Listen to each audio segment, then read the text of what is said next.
we're very happy to share that nung nag-start po tayo back in 2019, ang ating po participant is around 800 participants. And then nagkaroon ng pandemic.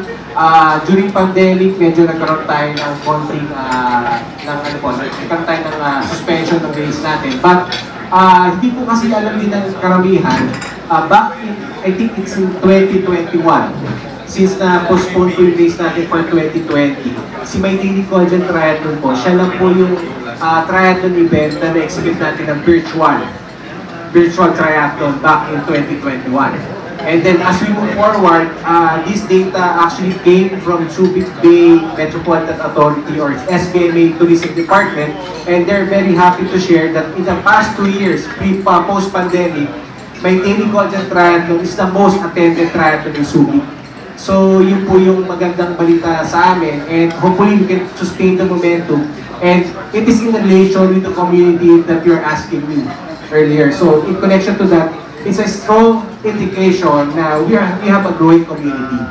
And as a brand, hindi po namin siya masabing actually a promotional event, but it's more on how we communicate the value and benefits of our product. Ang sabi po kasi sir, is every time we communicate or we present our product, yung value and benefits po na may daily content, if we will going to turn them into a person, si Berwin May yun, si Iko May yun, si Coach Vanessa yun. So perfect in terms of personality, in terms of vibe. So yun po yung aming positioning dito, sir.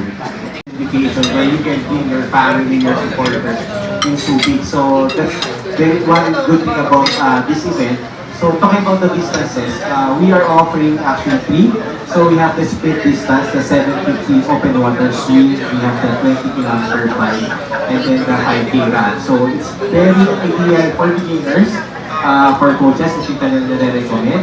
And of course, doon sa mga gusto lang na makabalik din, like Travis Carap, pwede get to the distance niya. So, and then we have the Olympic or standard distance. So, double the distance of the split. So that's 1.5 kilometer open water swim, to be followed by 40-kilometer bike and then 10-kilometer run.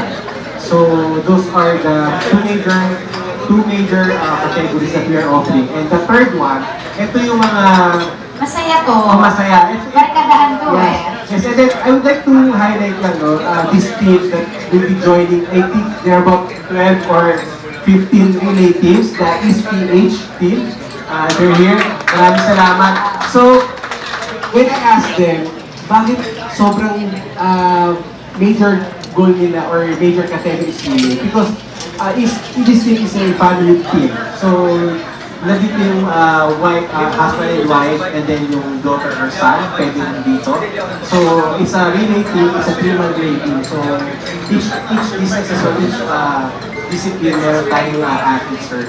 And then, this is also a good category for those who have background in swimming, in running, and in biking. But, for example, wala ka pang bike, or hindi ka pa confident sa distance ng bike natin, or you're just into a running pa lang but intend to become a triathlete someday, ito yung best category that you can bring some friends. Ito na po, dito na pumapasok yung budol. So, parang, wait, join tayo, di ba? But, yun nga, your experience talaga dito ito ba yung triathlon. So, yun siya. So, and then we have 2 days. So, first day natin, race clinically, where you can get all your stuff, the field inclusions at Sigara Hotels. And then Sunday, we start I think around 5:30, 5 o'clock for the actual race.